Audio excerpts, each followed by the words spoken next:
Mucho cuidado con el securitismo y el abuso de decretos urgentes.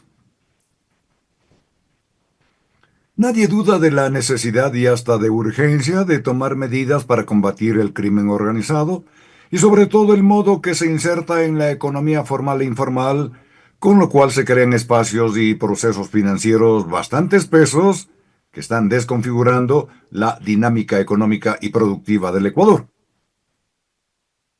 Este fin de semana, la Presidencia de la República envió su primer proyecto económico urgente después de los comicios del 13 de abril, sabiendo que ahora cuenta con una mayoría endeble, pero mayoría a fin de cuentas. La propuesta tiene como objetivo, supuestamente, establecer un régimen de medidas financieras, tributarias y de seguridad para desarticular a las economías criminales y neutralizar a los grupos terroristas en el contexto del llamado conflicto armado interno.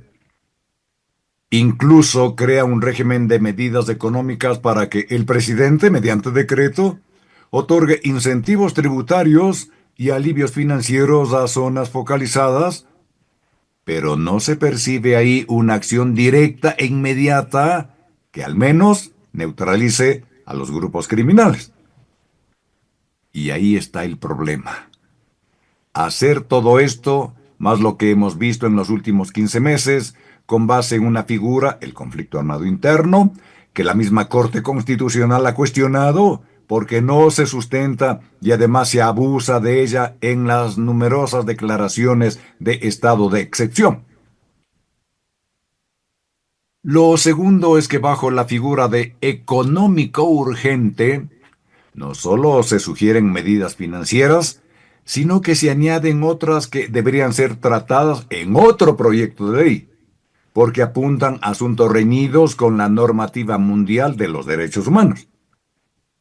En ese proyecto, por solo mencionar algo, en cuanto al régimen penal aplicable a los detenidos en el conflicto armado interno, se sugiere su juzgamiento por magistrados especializados, mientras que se propone la concesión anticipada de indultos a militares y policías procesados en ese contexto.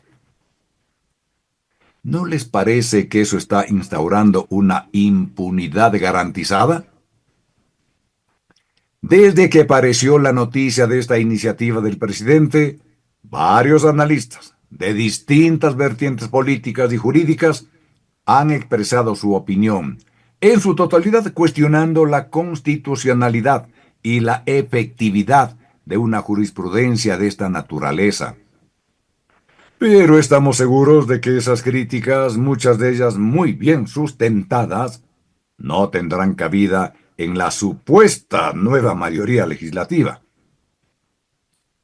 Si a la Corte Constitucional no le obedecen, peor a los asambleístas de oposición o críticos con algo que ya sabemos impondrá por la fuerza de la mayoría, como ya han dejado en claro los voceros del bloque de ADN. De todas maneras, para no olvidar, Melania Carrión, defensora de los derechos humanos, abogada, politóloga, internacionalista y experta en derecho parlamentario y electoral, ha dicho que la propuesta de Daniel Noboa incluiría temas que ya constarían en la Ley de Seguridad Pública y del Estado.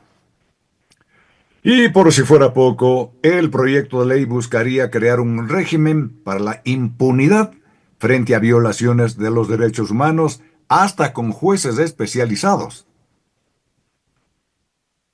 Si todo eso quieren instaurar en el Ecuador, ya sabemos que lo que viene será una cadena de hechos que sin duda alguna luego serán inculpados a otros y jamás a la responsabilidad de actuar apegados a la Constitución y a la urgencia de salvar vidas, no de perseguirlas. Punto.